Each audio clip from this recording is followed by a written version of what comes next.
یہ جو بارش ہو رہی ہے یہ تقریباً 1200 میٹر کے فاصلے سے ہو رہی ہے، اور بارش کے قطرے کے برابر 1200 میٹر کے فاصلے سے اگر کسی چیز کو پھینکا جائے تو اس کی رفتار بنتی ہے 558 کلومیٹر فی گھنٹہ۔ اگر یہ بارش اسی طرح ہو جو سائنس کا اصول ہے، گولی کی رفتار ہوتی ہے 1700 کلومیٹر فی گھنٹہ، تو یہ ایک قطرہ سر میں اترتا اور سر پھاڑ کے اندر چلا جاتا۔ سڑکیں اور لینٹر اور گھر اور مسجد اور شہر اور آبادیاں اور دیہات، ہر شے تباہ و برباد تھے اگر اس رفتار سے یہ قطرہ گرتا۔ میرا رب کیا کہتا ہے؟ انا سببنا الماء صبا، میں بارش برساتا ہوں عجب انوکھے انداز میں کہ بیچ میں سپیڈ بریکر ہیں، آپ کو ہمیں نظر نہیں آ رہا ہے، بیچ میں ہزاروں سپیڈ بریکر ہیں، دھرتی اور اس بادل کے درمیان کے بارش کے قطروں سے ٹکراتے جب اس زمین پر آ کر گرتے ہیں اور میرے سر کو چھوتے ہیں تو اس میں سے 550 کلومیٹر کی رفتار ٹوٹ چکی ہوتی ہے،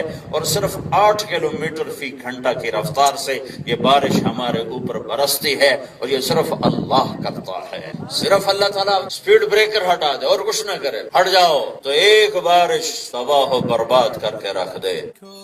سوشل میڈیا پر سب سے قدیم اور سب سے ریلائبل برانڈ درس قرآن.com